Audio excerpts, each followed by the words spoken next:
So it started with me just like sharing with my celly. Like I had a celly who he was all, at the time I was like 21, he was like 28. And every time he referred to women, he referred to them as the B word. Mm-hmm. And then I just remember asking him, like, do you only refer to women as the B word? He was like, man, shut your square ass up. Like, whatever. Small doses. Self-help from the hip. Small doses. We're talking that shit. Small doses. And keeping it real. Small doses. With me and them Seals. It's so funky. So y'all, this is one of them times where I be on the Instagrams and I see something or see someone that is so like immediately, instantaneously soul stirring that I then DM them. And then it's always cool when like I go to hit them and either I can't remember if you already followed me or not, but in this case, you hit me back Definitely immediately. Did. Oh, you did? Yeah. Richie, Reseda.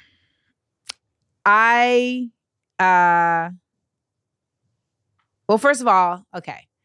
So I am going to admit to a very rare case of unprofessionalism because I did not get to watch the documentary between the time that we scheduled this and now that we're shooting this, right? So it's been like 3 days, so it's okay. Thanks for telling the people. Because I was really like, maybe we'll have time to watch it between, and we didn't. But I think that honestly, like my listeners would really relish you taking us through the journey and the process of prison feminism and the project and the just the vision that you had for even what got you to that point. Because when a lot of people talk about feminism, they think, well, first of all, most people think like white women, because that was by design. They were like, it's ours. But it doesn't mean that the concept of feminism is white women, like the actual ideas. So first and foremost, I would love for you to just like introduce yourself to our audience and give them a little bit of a context of who you are. Sure. Well, I'm so happy to be here. I'm Richie Reseda. My pronouns are he and him. I was locked up for 7 years. I am a social entrepreneur and an abolitionist. I started this organization, Success Stories program. The Instagram is Prison Feminism. While I was in prison, because I was blessed enough to have a really beautiful community of women and non-binary people of color who really supported me in my transformation. From even before I got locked up. So as I was in prison and I was reflecting on the choices that I made that contributed to me being there, I just had a tool that I knew about patriarchy. Like I understood that there was a cultural context in which I was making these choices. I committed 3 robberies when I was 19. Largely, robbery not just is different than burglary, right? Because robbery is like a person and burglary is just the stuff. Yeah, burglary is when you exactly. When you just take stuff, usually out of like a store that's closed, as opposed to robbery is when you take stuff from a person, like going up to the register and being like, give me the money or the goods or whatever. Is it rude to ask people why they were in prison? I think it depends on who's doing it and why, but rudeness is not necessarily a bad thing, but it can be rude. I'll take that. I'll take that. It doesn't feel rude when you do it. I mean, for me, it's like, well, because I feel like it's a part of the story of like how, yeah, it's very relevant here. Right. If I was just like out in the world and someone like overheard a conversation, they're like, well, what did you go to prison for? And I can tell they're doing that thing where they're trying to judge if I'm a worthwhile human being or not. Yes. Then it's like that person, but my actual, I could cuss on here. You can say whatever the you want. I thought so. But for the sake of You look understanding it. I mean, so I talk much about like it really an ex openly. that I'm Oh, I'm sorry. having to legit like push through. You got to push through. You got to stop dating light skins for your own mental health, and then you got to push through. You're not wrong. Yeah, I mean, I'm gonna screenshot and send to my community, and they're gonna be like, "Wow, that's crazy." Shout out to him. I hope he's well. And he had also been to prison, so there's like, there's similarities. What? So did you go to prison for robbery? Yeah. For armed robbery? Yes. What? Why was it 7 years? That seems like an excessive amount of time. They tried to give me 150 years to double life. What? Yeah, this is and LA County. Where were you? Los Angeles, California. Yes. Yeah. This is the most incarcerated county in the most incarcerated country in the world. And that's what they do. So they counted each individual person in the store, even people who are in the bathroom or whatever, as its own robbery. 10 years for each, or 5 years for each robbery, plus 10 years for the use of the gun. And then they also charge us with 2 kidnappings, because if you move somebody more than 3 feet using fear, then that's kidnapping. If you put someone in the trunk of the car, or if you just say, "Get the out of my way or I'll beat you." Either way, it's 7 years to life kidnapping in California. Shut the up. This is Who the came up system with that? we choose every day. Mind you, I'm like, because I'm just saying, like, as a person who has no interest in kidnapping, even if someone were like, "Get the out the way," I wouldn't feel like I was kidnapped. I'd feel like I was warned. Yeah, that's how they charge it. I mean, their strategy is to charge you with as many things as possible, so you take a plea deal, so they don't have to spend the money to go to trial. And then they also charge us with assault with a deadly weapon, which is completely baseless. Nobody was assaulted or touched or anything like that. But at that point, they're just stacking charges to get us to plead out.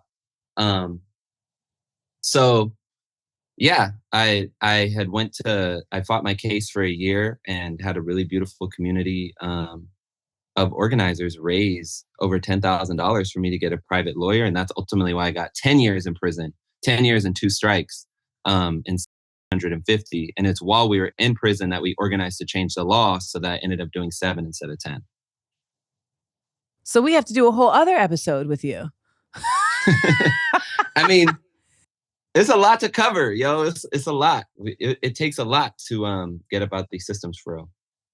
Well, that's exactly what we're talking about, right? Getting about these systems, right? So it's like low key or high key, you were in a system where then you found inspiration to then address a whole other system that got a lot of y'all in that particular system, right? I mean, is it fair to say that toxic masculinity is a large part of what drives what you feel like drove a lot of the folks that were in prison with you to like the crimes that they were doing, or being able to not see beyond their own self-harm?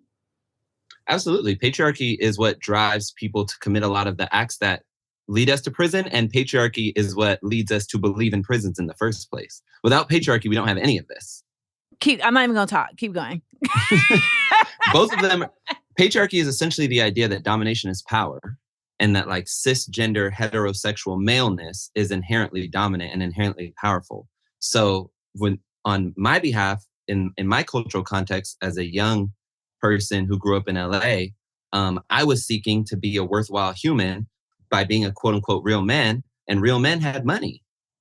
And I was broke, living in cars. And so I decided to rob stores, And as a culture, we also believe that domination is power. So when somebody quote unquote hurts us, and I put it in quotes because most people in LA were not affected by my robbery at all, we have to quote unquote hurt them back in order for there to be quote unquote justice.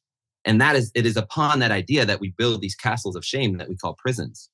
But if we saw power as connection, if we saw power as integrity, then rather than like, I need to dominate you and force this quote unquote badness out of you, it would be like, what is your need? You are a legitimate human being trying to suit your needs just like I am.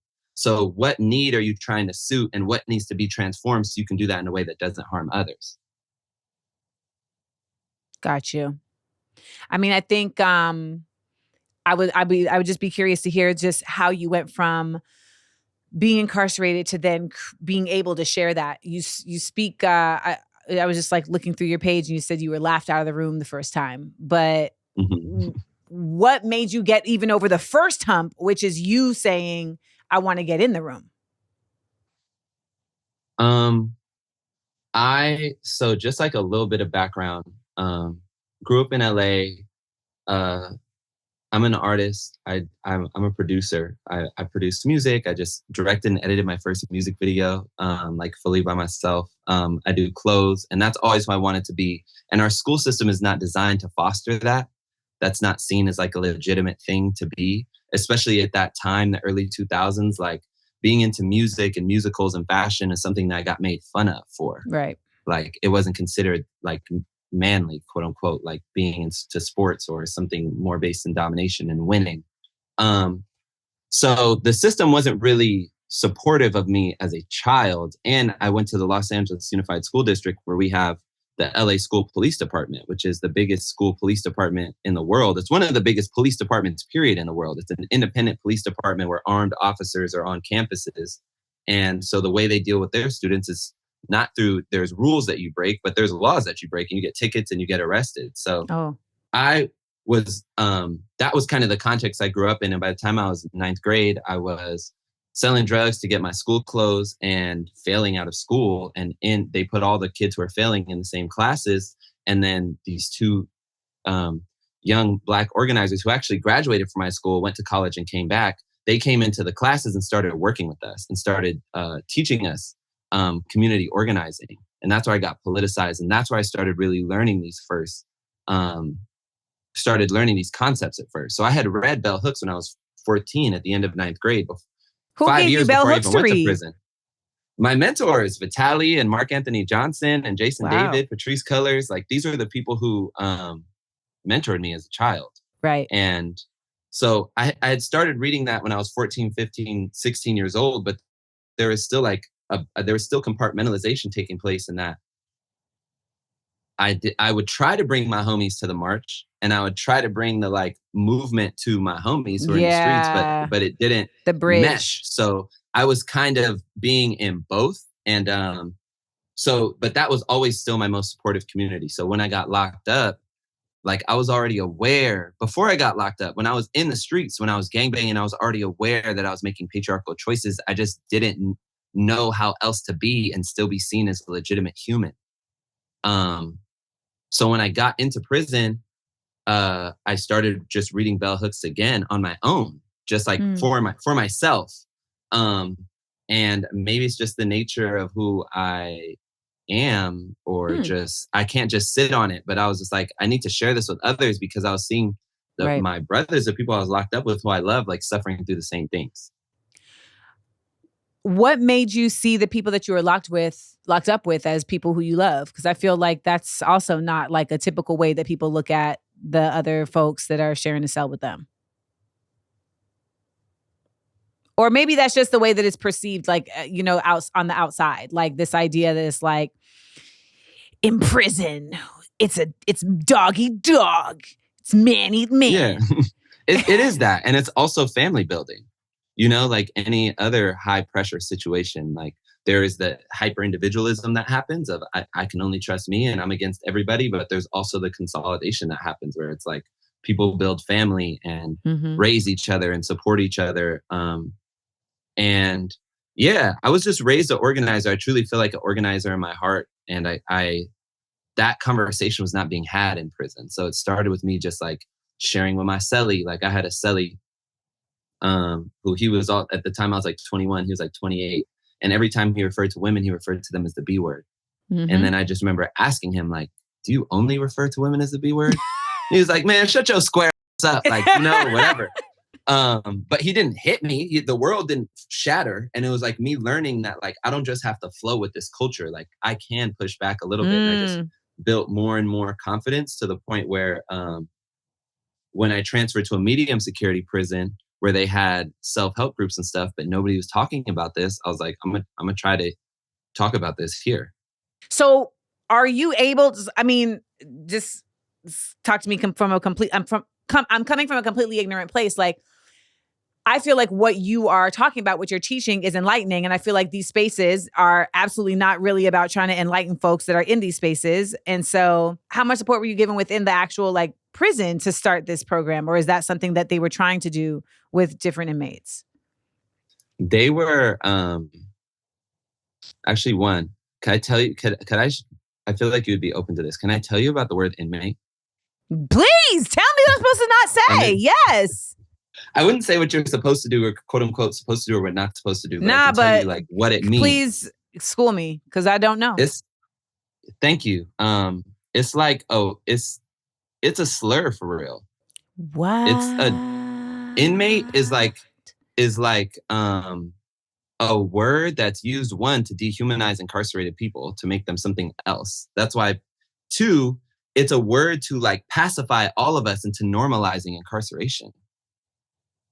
Because it's much harder to say people don't deserve to see their families, children don't deserve to go outside, than it is to say inmates don't deserve to see their families. Yeah. Or inmates don't deserve to go outside. And it just gives us this idea that people in there is like quote unquote inmates at a hospital. Like, we're just here. No, we're not here. We're being held captive. If we try to leave, they will shoot us in the head. Like, this extremely violent situation that everyday people are supporting every day. And I feel like it's helpful to just name it as such. So the proper nomenclature would be incarcerated person.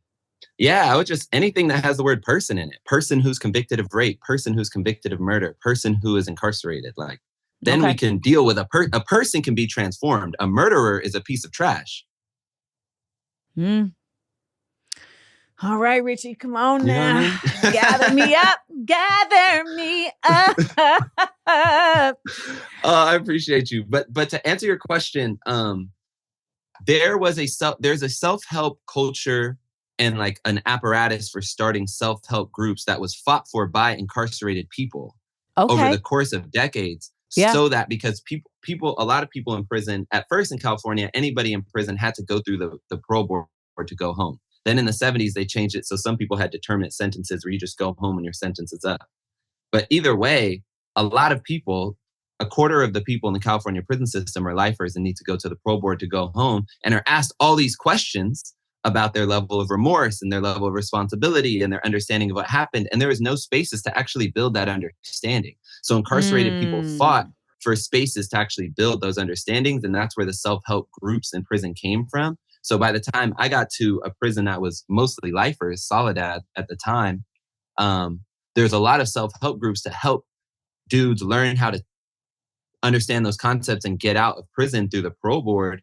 But there wasn't any self-help groups that were talking about patriarchy. So I used that apparatus. First doing my first workshop in somebody else's group. That's where I got laughed out the room. And then being like, what did you say that they like? What did you say that was so shockingly humorous to them? Everything. I wasn't really set up for success anyway. The group was ran by dudes who had been in prison longer than I had been alive. So they're like, here comes this youngster with whatever the fuck he's finna talk about. You know what I'm saying? And I'm talking about something that is kind of like inherently challenging to everybody in the room. And at that time, I was also talking about it in a way that I don't feel like was super like inviting. Something that we learned in success stories was like, don't teach, connect. Yeah. If you model vulnerability and you say, here's how I deal with my patriarchy, that invites people into a conversation as opposed to, here's what you should do because you have patriarchy. Right. Yeah. And I wasn't fully like the pointing finger vibes, but it was enough that nobody was feeling what I was talking about. I'm just picturing it and like, it's a film, by the way. But I'm just picturing it because I know you went in there like, I'm about to burn this down. Watch, I'm about to. I thought I was on. I had my little notebook. All right, brothers. Me at all. What's up? Oppression is up, brother.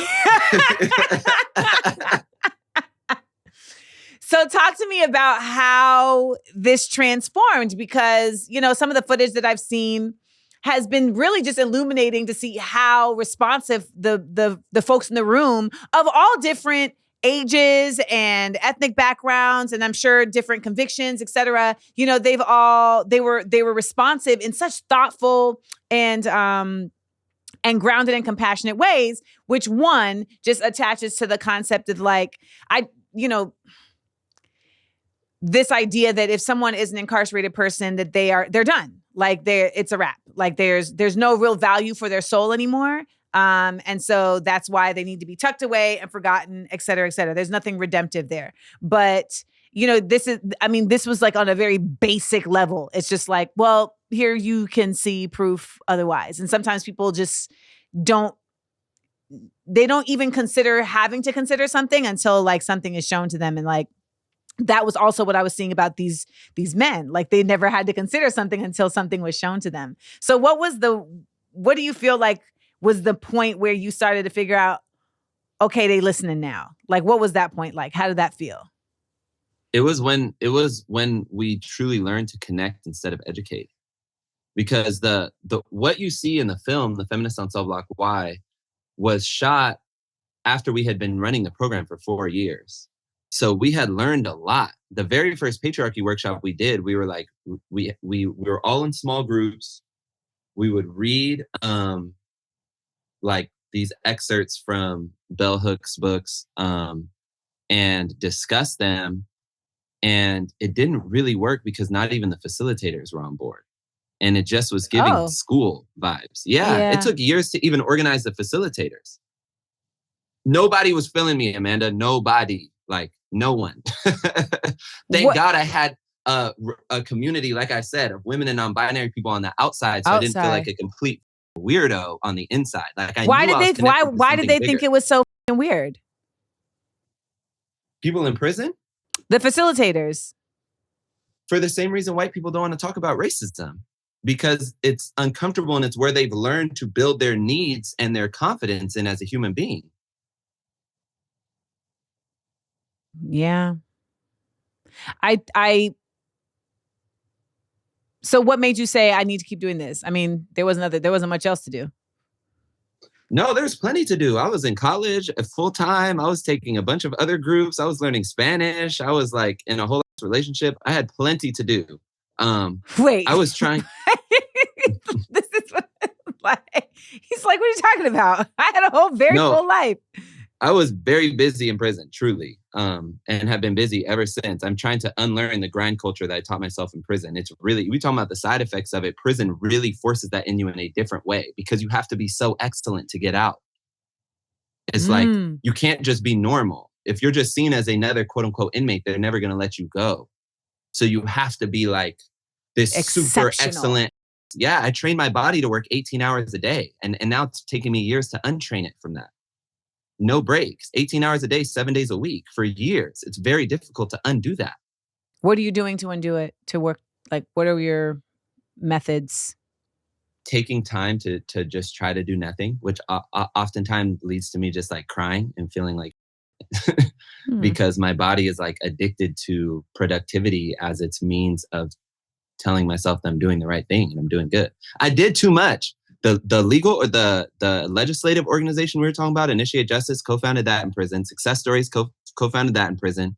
My production company, Question Culture, which is my full-time work now, started that in prison. I was learning the language. I was doing the groups. I was reading 10 books a year. I was learning, like, I was doing too much. And it's like now when I try to do nothing, my body like rejects it. And I end up like crying and hating myself and just having to tell myself, you're fine. This is just called resting. Keep doing it. Yeah. Are you in therapy for this? I was in therapy for a minute. I need to get back into it for real. Have you tried EMDR? No, what's that? EMDR is a type of therapy that focuses on using basically like rapid eye movement to retrain how your brain responds to things. And for those who have gone through like talk therapy and have kind of hit a wall with that, it is another form of therapy that is related to kind of a more practical application beyond like the searching, because a lot of us, if you've been in therapy for quite some time, you've searched, you found, like, you know, the math, like you just explained it. You were like, I worked too hard. My body's responds to this. So this is why I do this. Like, you know, the math, but that doesn't mean you know the tools, or that doesn't mean you know how to like undo the thing. And some of it is so innate in our cellular structure, right? And in our actual like brain mapping, that there has to be like an active, dedicated effort towards that versus just like talking to ourselves, right? And so EMDR is this method that you essentially like tap into a memory, and they basically, your eye movement is attached to how your brain responds to things. And so you basically retrain your brain on how to respond to something using eye movement. Whoa. And I've really heard cool. that it's quite successful. And I've heard people have said that it has been very helpful to them in terms of just on a basic note, like managing a toxicity versus like working through a toxic, like, you know what I'm saying? Like working through that. And I mean, so the ex I had that looks just like you, I had to put a rocking chair in the room because I would want to, in the morning, I would want to pillow talk and just, you know, hang out in the bed. He could not do it because from being incarcerated, he was like, I have to get out of bed. Like I have to be moving. I have to be like active, and lying in bed feels crazy. Like, and it like hurts me. So like even getting up and going to another place and like the chair has movement, like even just that was like a coping mechanism, so to speak. Of course, he was fine with in the morning, but the problem is that stationary was the issue. So that's fire. Explain to me, what is feminism to you?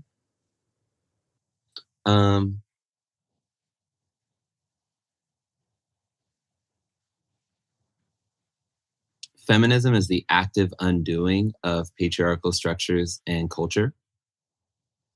So like thinking about patriarchy, like I was saying earlier, that idea that domination is power, and that like cis maleness is the living embodiment of that. That idea has worked itself into every structure. It's the corporate structure. It's the prison, the revenge-based prison structure. It's the court structure. It's our relationship structures. It's the structures of marriage. Like all. So like, talk a little bit more about that. Talk about the structures of marriage. People love to talk about that type of shit. I want to hear you talk about it. I mean, marriage is literally invented as the slavery of women. Like they called slavery of Black people chattel slavery, and they called the slavery of women marriage. Really? That's just. Yeah, it was made up to trade women as property. Yep. Because patriarchy happened first. At the end of the Neolithic era, when people started farming, certain people were like, well, if we farm, then we need private property to say what land is mine so that I know what food is mine. And therefore, what we were doing before, where people had kids and everybody raised everybody, it's like, now I need to know what children are mine because I need to know who I can make work this farm and who I'm responsible to feed. And in order to know what children is mine, I need to know what woman is mine. And boom, you get marriage. And then that goes to Europe and then gets Christianized and then they use Christianity as a weapon, as a sword to hold to all of our necks to colonize the entire planet. So now here we have monogamous marriage as the normative culture that we're all treated like is just regular when it's actually very new to humans. I mean, Brandy and Monica knew about it because they said the boy is mine, you know?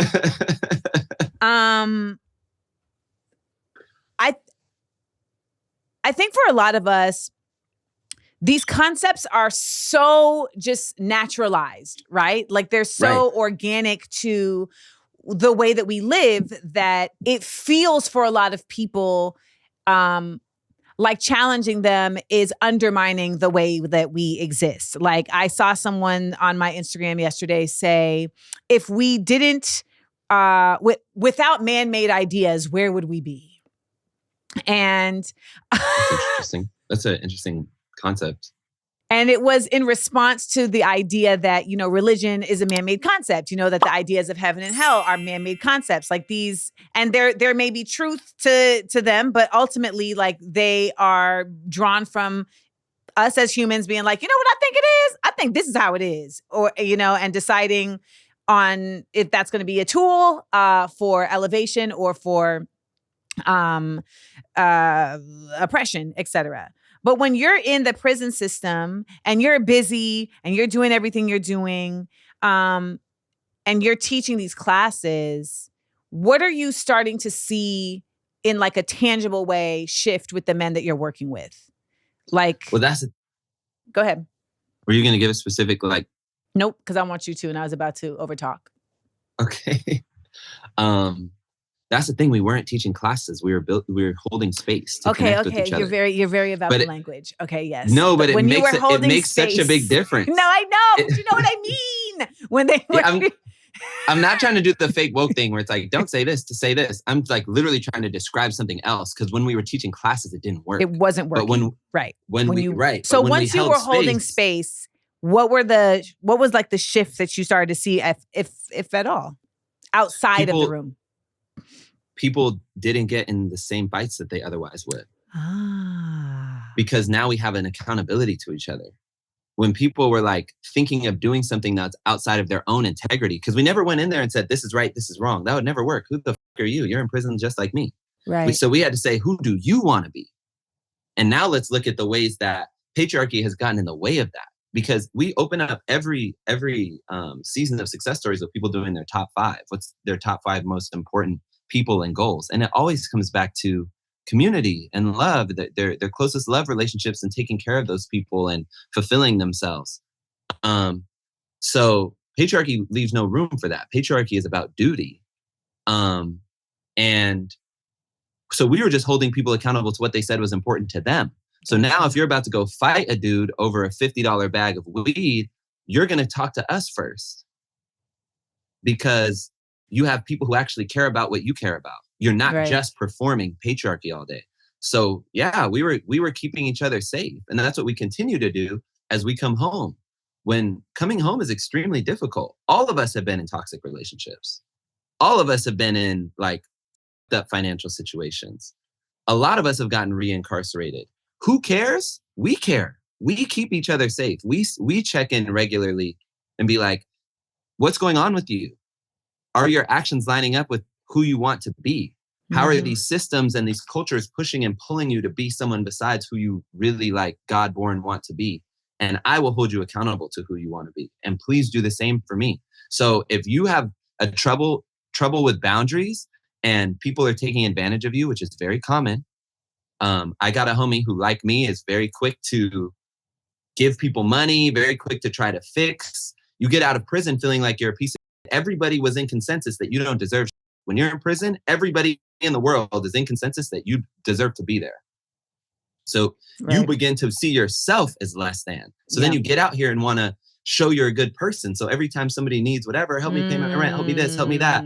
Especially when you get intimate relationships in the mix, which you didn't have for a long time, it gets very messy. So I got homeboys straight up. I'm like, yo, before you f with somebody else, like, tell me, bro. I'm requesting that you tell me. And the homie was like, you're asking me to check in with you before every time I f somebody? I was like, you're the one who's telling me every time you f somebody, it f up your boundaries, you give all your money away. So yes, in support of you, I am making that request.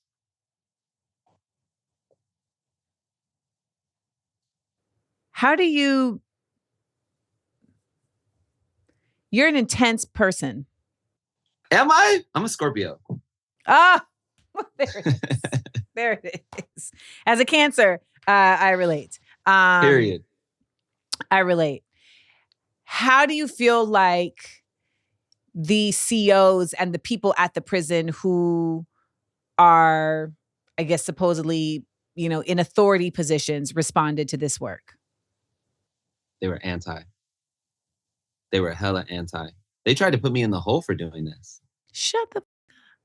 Yeah, because they have their own political games that they're playing with, like, what group is whose, and I'm this captain so-and-so, and I support this group, and I'm lieutenant so-and-so, and I support this group. And they use that and their quote-unquote pro-rehabilitative stance, which is a myth. There's no such thing as a pro-rehabilitative prison. You can't rehabilitate me with a gun to my head. But that's the game they like to play and sell the public and use to get their own, promotions or whatever.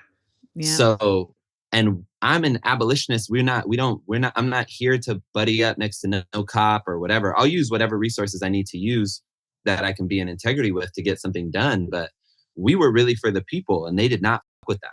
They still don't fuck with me for real. Like, like, yeah. And I've been home for 5 years.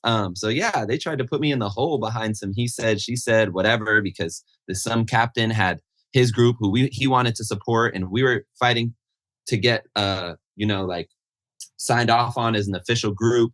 And the captain, there was 2 different captains who can sign off on it, and one of them didn't because he was secretly playing political games. So he thought I wouldn't have access to the other one. I made that happen, and I got that signed off. And when he found out about it, because I guess there's only so many slots for new groups or whatever, and he wanted his group, he tried to write me up for manipulating staff, which can get you more time in prison. Like literally playing with my life for his little, literally that can get you sent to the hole.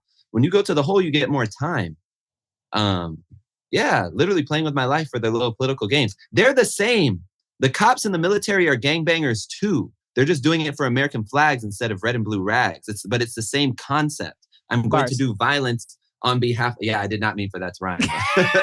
I was like, okay, Cole. I know. Now I'm trying to remember. You said the cops. Still like symbolism. It's still for patriarchy. It's still for ego. It's still like for institution. It's still based on the idea that we have to beat each other to win, rather than we have to be in community with each other to win.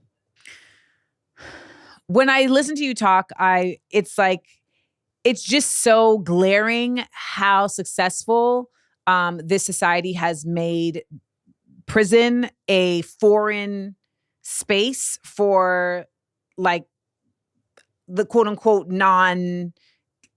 for civilians, quote unquote, right? Like there's this, there's been a successful chasm created that if you're not in the midst of this, like it's so easy to just not have to consider it. Like that's the goal, right?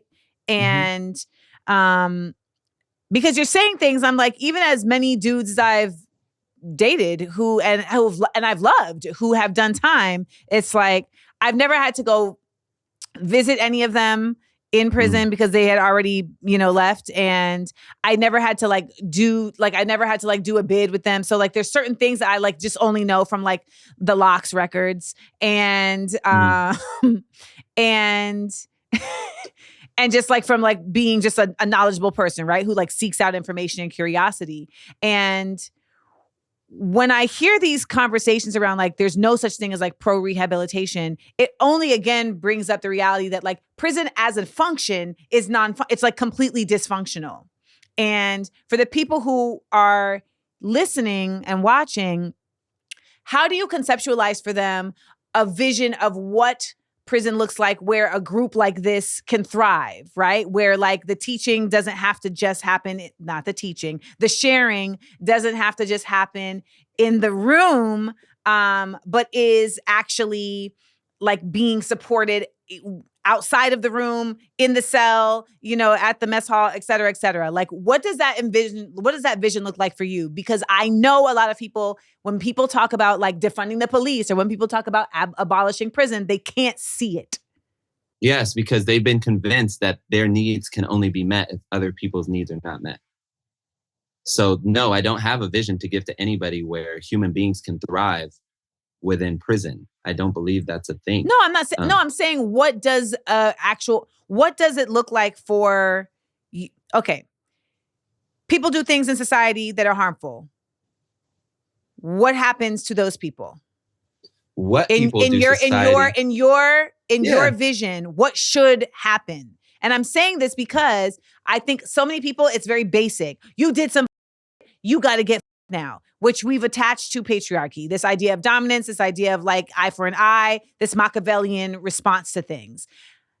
In your brilliance, can you conceptualize a version of rehabilitation for people that doesn't involve having a gun to your head to get to the trauma that caused you to traumatize another?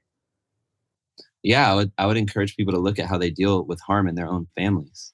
Oftentimes when harm happens in our family, we don't say that person, kill that person, burn them at the stake. We say, how do we deal? We still love this person. So how do we deal with the harm and transform their behavior while maintaining the love for this person and keeping them in community as much as possible? For the first 199,000 years of human history, indigenous communities kept each other safe by caring for one another. And they still do, largely. And that's what we do in our own families as well. This whole idea of prison as punishment is extremely new. It was not invented until 1865 at the Reformation of slavery. The United States saw no need for prisons until the 13th Amendment, where chattel slavery got reformed into only being legal as punishment for a crime. Then they started transforming literal whole plantations into prisons, like the Angola State Penitentiary in Louisiana, which was the Angola Plantation. Right. And then it wasn't until even 60 years after that, into the early 1920s, where we really started having organized police forces. So policing and the police prison system as we know it is only about 100 years old. So I know it can be hard to envision a world without it because they've done a very good job of convincing us that it's normal. Yeah, but it truly is marketing. Like easy history lessons and study of history will show us millions and billions of ways that people have existed without prisons. So I can tell you about some of them, but we don't have enough time. I really just try to say the most basic one. I just want to hear one. I just want to hear one vision. I didn't ask for all the visions. Your own family. If your mama called you right now and said, baby, I killed somebody, how would you deal with that? You wouldn't be like, cool, fuck them. No, of course you would care about that. And you would be invested in transforming the conditions and the behaviors that led to that violence and to healing those victims to whatever extent is possible. I think you're idealistic in that. I genuinely No, I do this in real life. I just responded to a domestic violence on Saturday. No, you are like this. But like our society, the same society that convinced folks that like prison is cool, or not cool, but like prison is, sufficient and makes sense. The same society that upholds the patriarchal concepts that you are so steadfast at, like not even trying, but like at breaking down for folks. Like that society itself is traumatized into actually, I think there is far less community than there needs to be around. Like I know plenty of people who, if somebody in their family did some, they'd be like, go ahead. There's this idea that like you committed a crime, you're done. Like you're not valuable anymore because you, even especially if you willfully did something, right? That like, what use are you now? So that's why I was asking, like, within the real world context of the fact that there does have to be a shifting of minds around this. Like there's so many, the patriarchy that causes for a need to have a prison feminism space is so rooted so deep down that it's the same way that like when I ask people like picture a world without racism, and they're like, I don't even know what that is, but it's like, if you can't envision it, how do you like actualize towards it? And I feel like there's a step before. I was looking for like a more practical concept of just like, okay, what does that love look like in actuality? Like, because the reality is that I don't know that there's such a thing as a safe society where someone harms you and they are allowed to still have access to you. Like, they might not have. There is definitely going to have to be boundaries. That's not the same as prison, which is punishment. Touche. Yeah, their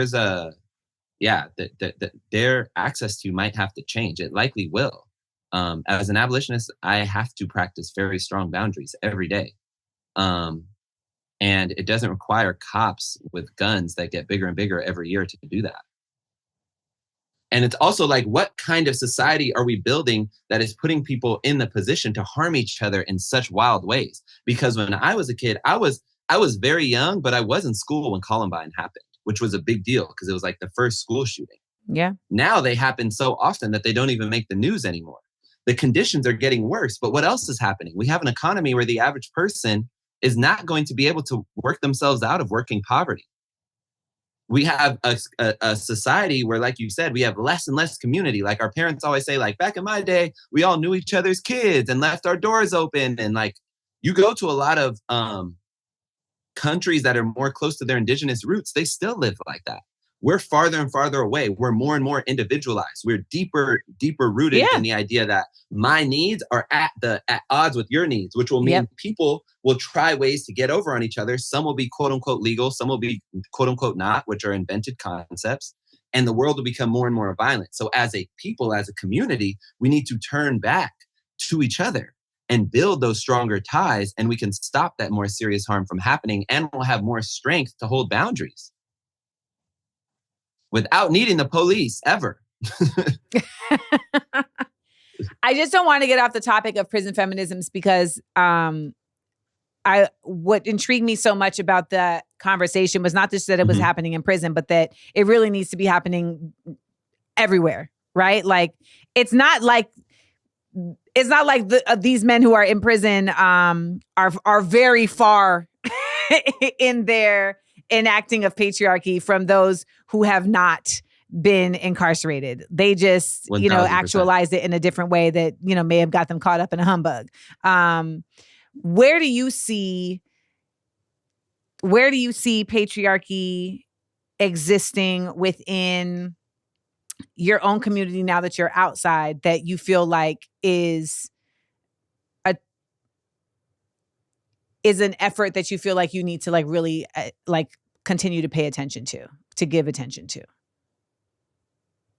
I mean, patriarchy is the dominant culture. So I always say, if you're not swimming against a river, you're flowing with it. So I can tell you what the latest looks like in my own patriarchy battles with myself. Yeah, which that's is what I'm asking. Which for me, something that I was called into a lot of accountability earlier this year by my best friend, who's a non-binary femme, who just pointed out to me how much my own compartmentalization has done so much damage. Working on compartmentalization has been the latest frontier of working on patriarchy for me. So for me, that looks like if you, me, and your ex who looks like me are friends, and I know that he is walking around with stories in his head that are damaging to you on a daily basis, it's not just me being like, well, you got to talk to Amanda about that. That ain't got nothing to do with me. It's like me being like, no, I'm not going to silently sign off on you even having an internal story that can lead to harming Amanda. I need to lean in. I need to use all my 6'4" of privilege and say, you're the same height. You're the same. Are you kidding me? Amanda, I am your ex. I came here. This was me trying to toxically get back in contact with you. I honestly wouldn't even be surprised if you were like, ha ha. That's trippy. I feel like you're literally his doppelganger, because he's the exact opposite of all of this. How much of that is, and so your friend called that out because they felt that you were not challenging yourself to challenge those types of examples of how toxic masculinity displays itself? Because she was harmed by me. Because I'm so close with her as a femme, there's other women in my life who I've dated or been friends with, and when they feel harmed by me, they go to her. So she's like, bro, there's ways that you're showing up with certain friends that you're not showing up with these other women in your life, and it's leading to harm. So you gotta be more aware of how, because we're taught to compartmentalize. We're taught that it's a good thing. We're taught that you separate work and so in layman's terms, like you being cool with me, but you being a jack and a prick over here, and in your mind, it's like this is in this bucket and this is in this bucket. Yeah, I don't know about Jackson a prick, but just definitely showing up harm differently. Yeah, but harm is so much more complicated than just active choices to be harmful. It can also, it's based in the conditions and understandings of the moment, I don't know how to say it in a short way. I cannot imagine someone dating you. This is so difficult. Me neither. I don't date no more. I actually stopped. Truly. I just build friendships. I mean, yes, harm is a broad term, but a lot of times it really is not intentional. That's the jack prick of it. It's right. The unintentionality of it. Yeah. And therefore, undoing it takes a type of listening. There's another one that's maybe a little easier to name. A real feminist skill that I've been building in 2023 is listening. like truly listening to understand, listening to believe. Ooh. And listening to believe. Yeah. Shout out my best friend, Haywan Asfa from the Abolition Dream Lab, who taught me these concepts. Listening to believe is like it is not what we're taught to do in a domination-based patriarchal society. We're taught to listen to respond. Yes. Or what I was doing, which I thought was lit, was listen to be objective. Well, I'll hear your side of the story. I'll hear your side of the story. I'll hear my side of the story. We're going to all put them on the wall of objectivity and we'll decide what quote unquote really happened, like they do in court. That's not a thing.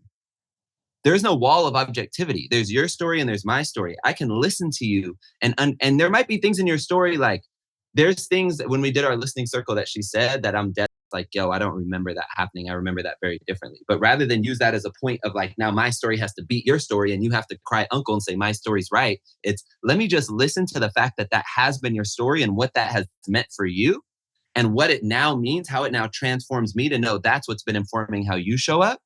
And there will be time later for me to share my story and us to come to a collective story. We call in our friends around us. So it's not just us two, but there's more people building a collective story. And that's how the healing is done.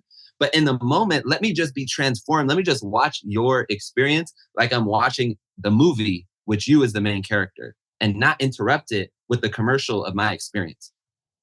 I'm just going to learn what it's like to be you and what that means for me as somebody who's in relationship to you. And that's listening to transform. And these are the feminist skills that I've really been, it took me a lot of crying. It was like emotional push-ups to have to listen to stories that I experienced differently and just listen to them.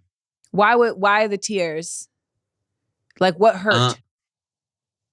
It hurt because my story and my understanding of myself also has to do with how I kept myself safe.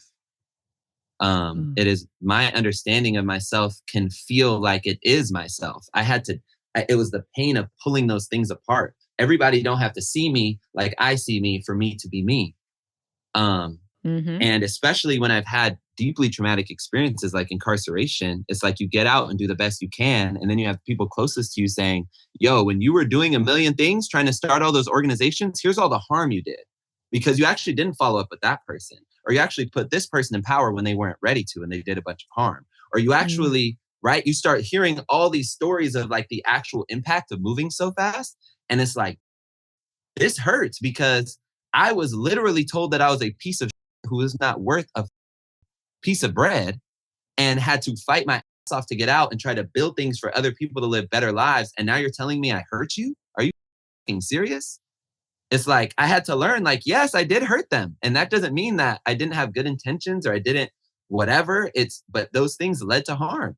That the side effects of prison feminism is a lot of people have been harmed by Success Stories program, prison feminism.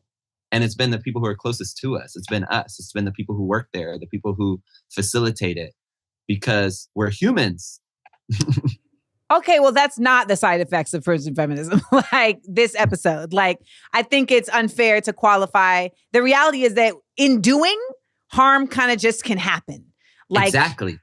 Just in doing, harm can happen, right? Like, if people are there, then harm can happen because people in general are just real available for harm because we're coming with an entire history that we don't even know. You know what I mean? Like, we don't even know our own history in ourselves. Like, there's shit that happened within the first 2 years of life that we don't even remember, like, in our consciousness, but that we remember in our bodies. And like, we're responding to something that we don't even know why we're responding to it, but it feels harmful. And then you're like, I don't even know what to say to you. I just didn't like that shit. Like, I don't know why, but I just didn't like it. So just the existence of being human invites harm the same way that the existence of a human can invite hope. Right? Like it can invite change, like it can invite peace. It invites whatever you invite in eventually, like, right? Like that's the process. It's like getting to the point where you feel like life isn't happening to you. It's happening for you. And I feel like when I look at your work and just hearing how your mind works, that is what the undermining of patriarchy can do because we are in control. We are being controlled by a system and when we actively start to undo that control mechanism, it is, when you talk about the tears, like, to me, it feels like something similar to like if you had tendons that were like, you were a puppet and these tendons weren't just strings, like they were actual tendons to your skin. Like it would hurt when they're being cut, but you're getting to be more free, and it's just the process of the pain to freedom, right? Like that pathway. And that's why when people talk about like doing the work, like the work is strenuous because we are in this version of society, we are trained to be attached to these things to make something else work. And so many people are fine with that. Mm-hmm. That's so to the point where it makes you feel crazy for not being fine with that. But I feel like what you've just a side note, like, yes, you harm people, but you also like help people. So I think you need to not beat yourself up too much about that. Like, I just want to make sure that that's not happening because I just know that it's so easy as a water sign. It is very easy to just like dive into that pool and swim around, and get really comfortable in it. But there's something so real about just the basic concept that you said, which is, and I'm paraphrasing, but like this is all around us. You have to choose not to be a part of it. And for men, like that's the choice. Like I remember my homeboy saying to me like, yo, did you know this ain't shit? And I was like, actually, yes, I did know that. Funny you should ask. I actually am quite aware. And he was like, for some time now. And he had been through he had done ayahuasca a couple times, and he had went to go to this meditative 2-week, not a silent retreat. And that's what he came out of it with. And he actively from that point forward started saying, I'm a part of a system that has never taught me how to be a good person, let alone how to be a good man. So I have to consciously, it's like when George Costanza was like, I'm going to do everything the opposite that I normally would do. I'm not going to get a turkey on rye. I'm going to get a tuna. I'm going to get a chicken salad and I'm going to get it on sourdough. That's the opposite. And then things started opening up for him. But you made a point where you say patriarchy is everywhere and in everything. And I want to throw out to you a thing and you tell me where patriarchy exists in it. Okay. All right, y'all, we're going to go to the Patreon. You know what it is, theamandaverse.com. All my SEAL squatters, I'll see you there. If there is one single problem in the planet, it is the stock market. Huh. Yeah. Okay. Why do you think companies act the way they do? It's not because some people are just born evil. Jeff Bezos isn't evil. He needs a high stock price or his company fails. How do you get a high stock price? You have to have a high profit margin. How do you have a high profit margin? You don't let your workers use the bathroom. All right. Well, speaking of kings, Black Panther. Yeah. That whole thing could have been solved in a conversation. Killmonger could have really just hollered at his cousins and his auntie, and they could have been like, yo, our pops killing your pops was f***ed up. My last one, my favorite. It's going to be much easier than I would like it to be, but Coming to America.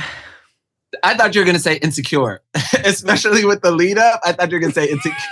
No, because I know where it's at, Insecure. Yeah, it's too easy. No, this has been really great. Thank you for giving us this gift. I really, this podcast allows me to be in space of sharing. And I do feel like I'm in class, but I really like school. So Shut up. But I learned so much today. And I really am fortunate that you responded to my DM and that we were able to get you on, because the messaging that you have and the intensity that you have, I feel like so many more folks possess it, but they don't necessarily feel like they can expel it, right? They don't feel like there's a place for it to be directed towards. And you managed to do that in one of the most oppressive spaces maybe the most oppressive space someone can be in outside of slavery, right? Which it actually is slavery because of the 13th Amendment. Truly. So there's that. So I just want to thank you for your work. Thank you for your service, and encourage you to just also breathe. Thank you, Amanda. Thank you for giving voice to this. Thank you for having me on. This has been so much fun, and I am going to do some breathing and maybe even watch Coming to America. Please, she's your queen to be. I'll get that reference then. It's King Joffrey Joffer. I thought you was about to pull out a VHS or a DVD or something. Like, you just keep it on you tucked. Like, I mean, honestly, I'd have to go downstairs, but I can walk right to it. I have the DVD, I have the VHS, I have the vinyl of the soundtrack. yes. Oh, say, can you see I'm coming to America? Yes. So keep doing what you're doing. And where can people follow success stories and learn more about the work? All of the success stories handles are at Prison Feminism on every platform. So tap in. Tap in. All right. Now I'm going to tap out so I don't have to keep looking at my ex. Great.